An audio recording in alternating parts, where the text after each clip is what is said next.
Have you ever cut a paper towel roll in half? In this video, I'll show you why you absolutely should.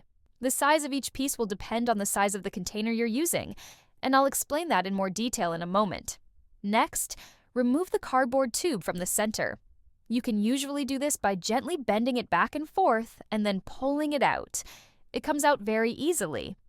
And that's it for the first step. Now let's prepare the solution.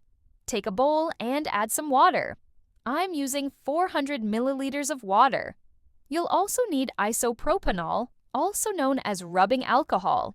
Add 2 tablespoons of it to the water, then add 1 tablespoon of dish soap, which is enough for this amount.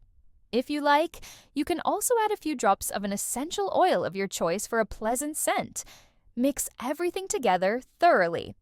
Now go back to your paper towel roll and place it in a container that fits it properly. That's why it's important to cut the roll to the right length based on the container you're using. Slowly pour the mixture over the paper towels until it's fully absorbed. Once that's done, you're finished. You now have homemade cleaning wipes. Put the lid on the container and keep it in your kitchen. Whenever you need to clean something, pull from the center of the roll and tear off a sheet. Each sheet will already be moist and infused with the cleaning solution, making it easy to wipe down surfaces and leave them clean in no time.